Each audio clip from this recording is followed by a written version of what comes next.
জয় শ্রীকৃষ্ণ, রাধে রাধে। জয় মা লক্ষ্মী। ভক্তরা, বাংলার নতুন বছর পয়লা বৈশাখের দিন ভুলেও খাবেন না এই তিনটি সবজি।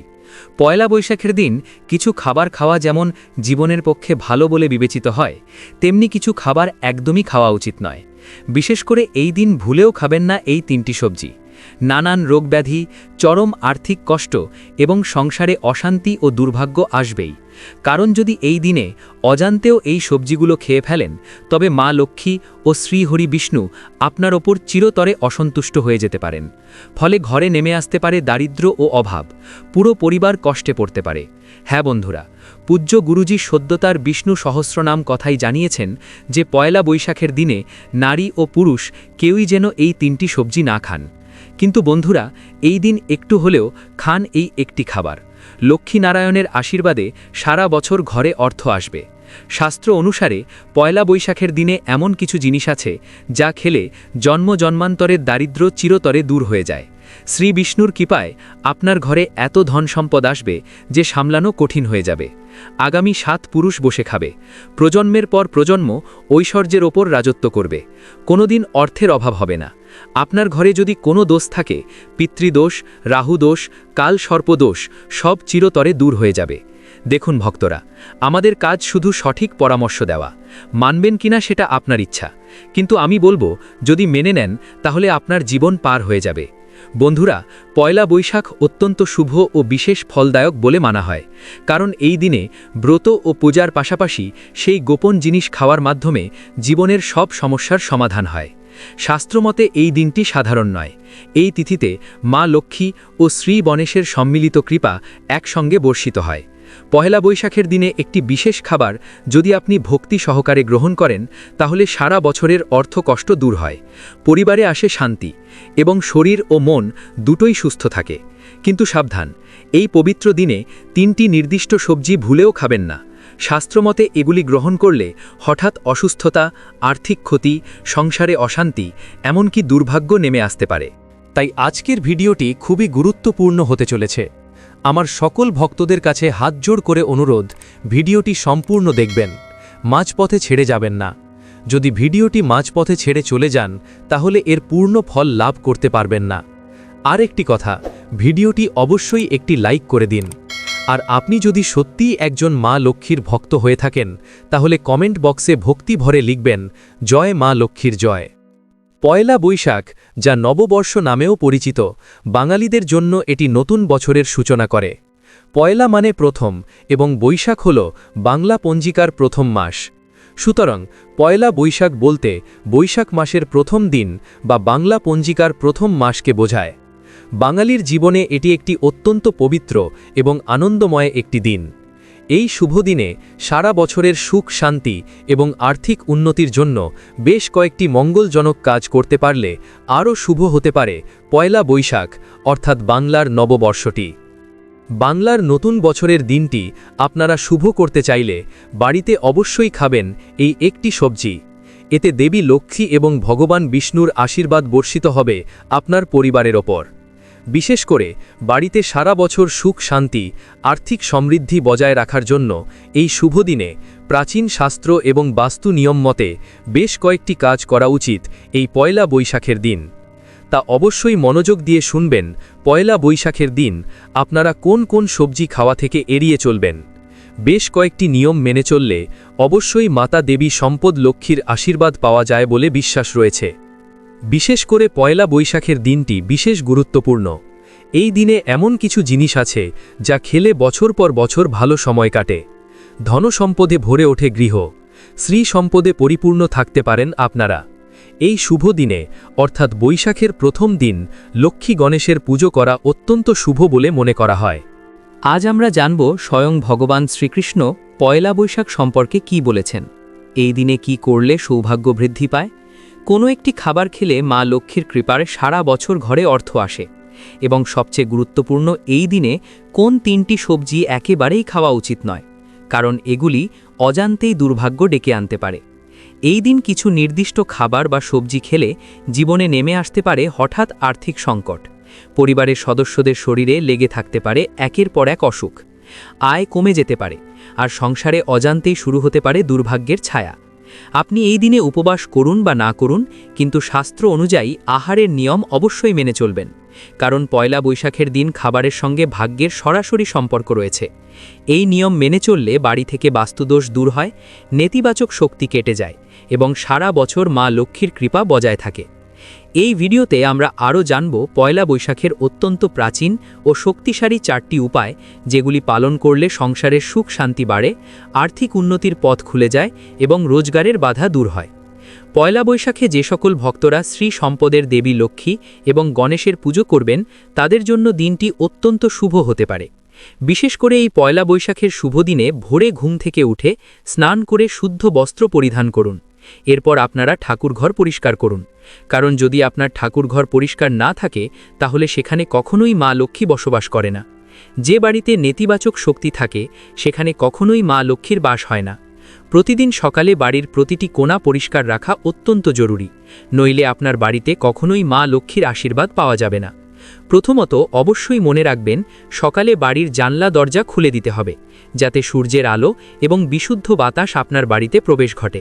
এতে আপনার সৌভাগ্যের উন্নতি ঘটে এবং মা লক্ষ্মীর আগমন ঘটে। বছরের প্রথম দিন বাড়ির মূল প্রবেশদ্বারে অম্রপল্লব, গাঁদা ফুলের মালা ঝোলানো এবং লক্ষ্মীর পা বা আলপনা দিলে ঘরে ইতিবাচক শক্তি এবং পজিটিভ এনার্জি প্রবেশ করে। এদিন অবশ্যই আপনার গৃহে স্বস্তিক চিহ্ন অঙ্কন করতে পারেন। বাড়ির মূল দরজায় বা ঠাকুরের আসনে সিঁদুর দিয়ে স্বস্তিকা চিহ্ন বা ওং আঁকা অত্যন্ত মঙ্গলজনক বলেই মনে করা হয়। চলুন বন্ধুরা, আপনাদের আর বেশি সময় নেব না, প্রথমেই ভিডিওটি অবশ্যই লাইক করে দিন। দেখুন, এত গুরুত্বপূর্ণ ভিডিও আমি কাদের জন্য নিয়ে আসি? শুধুই আপনাদের জন্য। তবুও আপনারা ভিডিওতে লাইক করেন না। আজকে আমি আশা রাখছি যে আজকে আপনারা ভিডিওটি অবশ্যই লাইক করবেন। আমার বিশ্বাস ভাঙবেন না বন্ধুরা, এখনই ভিডিওটি লাইক করে দিন। আর নিচের কমেন্ট বক্সে যে ব্যক্তি সত্য মন সত্য ভক্তি নিয়ে জয় শনিদেব লিখবে, শনিদেব আগামী 24 ঘন্টার মধ্যে তাকে সুখবর দেবেন। তাই বন্ধুরা, এখনই কমেন্ট বক্সে জয় শনিদেব লিখুন। আগামী 24 ঘন্টার মধ্যে আপনি ভালো সুখবর পাবেন। তাহলে চলুন ফিরে আসা যাক মূল টপিকে। বন্ধুরা, পয়লা বৈশাখের দিনে কিছু খাবার একেবারেই গ্রহণ করা উচিত নয়। এর মধ্যে প্রথম এবং সবচেয়ে গুরুত্বপূর্ণ নিষিদ্ধ সবজি হল চাল কুমড়ো। এই দিনে কখনোই বাড়িতে চাল কুমড়ো রান্না করবেন না, কারণ শাস্ত্রমতে পয়লা বৈশাখের দিন অনেক জায়গায় তান্ত্রিক ক্রিয়া, বিশেষ পূজা ও ত্যাগের সময় চাল কুমড়ো ব্যবহার করা হয়। এই কারণেই এই দিনে পরিবারের কোনো সদস্যের চাল কুমড়ো খাওয়া অত্যন্ত অশুভ বলে ধরা হয়। বিশ্বাস করা হয় এই দিনে চাল কুমড়ো খেলে বাড়িতে রোগ ব্যাধি লেগেই থাকে, ধীরে ধীরে সংসারে আর্থিক চাপ বাড়ে। এমনকি চাল কুমড়ো দিয়ে তৈরি মিষ্টি, পিঠা বা যে কোনো পদ এই দিনে মুখে তোলা উচিত নয়। বন্ধুরা, এই দিন দ্বিতীয় নিষিদ্ধ খাবারটি হল মাসকলাই বা বিউলির ডাল। পয়লা বৈশাখের দিন বিউলির ডাল বা এই ডাল দিয়ে তৈরি কোনো খাবার খাবেন না। আয়ুর্বেদ শাস্ত্রে বলা হয়েছে এই সময় মাসকলাই অত্যন্ত তীক্ষ্ণ ও ভারী খাবার, যা নানান রোগের সৃষ্টি করে। তাই পয়লা বৈশাখের মতো শুভ দিনে এই খাবার গ্রহণ করা নিষিদ্ধ। অন্যদিকে মাসকলাই মানুষের শরীরে তামসিক গুণ বৃদ্ধি করে এবং নেগেটিভ এনার্জিকে আকর্ষণ করে। সুতরাং এই দিন ঘরে বা বাইরে মাসকলাই দিয়ে তৈরি বড়ি, কচুরি, দই বড়া, ধোসা ইত্যাদি যে কোনো ধরনের খাবার খাওয়া এড়িয়ে চলুন। এই দিনে আপনি চাইলে খেতে পারেন সাদা ভাত, ময়দার লুচি বা পরোটা, আলু, ফুলকপি বা বাঁধাকপির তরকারি, দুধ, ফলমূল, পায়েস বা হালকা মিষ্টি জাতীয় খাবার। তবে মনে রাখবেন, এই দিনে নেশা জাতীয় কোনো খাবার একেবারেই গ্রহণ করা উচিত নয়। তৃতীয় ও সবচেয়ে গুরুত্বপূর্ণ নিষিদ্ধ সবজি কুমড়ো। বন্ধুরা, শাস্ত্রমতে পয়লা বৈশাখের দিনে কুমড়ো খাওয়া অত্যন্ত অশুভ। এই দিনে বাড়িতে কখনোই কুমড়ো রান্না করবেন না। পরিবারের কেউ যেন কুমড়ো না খায় সেদিকে বিশেষ খেয়াল রাখবেন। বিশ্বাস করা হয় এই দিনে কুমড়ো খেলে বাড়িতে রোগ ব্যাধি লেগেই থাকে এবং সংসারে অশান্তি বাড়ে, আর্থিক সমস্যা দীর্ঘস্থায়ী হয়। তাই এই পয়লা বৈশাখের দিন কুমড়ো ভাজা, কুমড়ো তরকারি, কুমড়ো দিয়ে তৈরি যে কোনো পদ সম্পূর্ণভাবে এড়িয়ে চলুন। এছাড়াও পয়লা বৈশাখের দিনে চুল কাটা, দাড়ি কাটা, নখ কাটা, সহবাস এই সবই শাস্ত্রমতে নিষিদ্ধ, কারণ এই দিনটি সংযম, পবিত্রতা ও আত্মশুদ্ধির দিন। বন্ধুরা, পয়লা বৈশাখের দিন কোন খাবার খেলে মা লক্ষ্মীর কৃপায় সারা বছর ঘরে অর্থ আসে সেটি বলার আগে চলুন জেনে নেওয়া যাক পয়লা বৈশাখের 4টি অত্যন্ত প্রাচীন ও শক্তিশালী উপায়, যেগুলি পালন করলে সংসারের আর্থিক অবস্থা ধীরে ধীরে বদলে যেতে শুরু করে। প্রথম উপায়, পয়লা বৈশাখের দিন সকালে সূর্যোদয়ের সময় স্নান করুন। স্নানের জলে অল্প কালো তিল ও 1 চিমটি হলুদ মিশিয়ে দিন। এইভাবে স্নান করলে পাপ ক্ষয় হয়, নেতিবাচক শক্তি দূর হয় ও আর্থিক উন্নতির পথ খুলে যায়। শাস্ত্রে বলা হয়েছে এই স্নান মানসিক ও আধ্যাত্মিক দুই দিক থেকে অত্যন্ত শক্তিশালী। দ্বিতীয় উপায়, পয়লা বৈশাখের রাতে একটি লাল কাপড় নিন আর তার মধ্যে রাখুন 7টি তিল, 7টি চাল, একটি 1 টাকার কয়েন। এগুলি একসাথে বেঁধে মা লক্ষ্মীর ছবি বা মূর্তির সামনে রেখে দিন। পরের দিন সকালে এই পুটলিটি তুলে আপনার মানিব্যাগ, আলমারি বা যেখানে টাকা রাখেন সেখানে রেখে দিন। এর ফলে সংসারে সঞ্চয় বাড়ে, অপ্রয়োজনীয় খরচ কমতে শুরু করে এবং অর্থ আটকে থাকা বন্ধ হয়।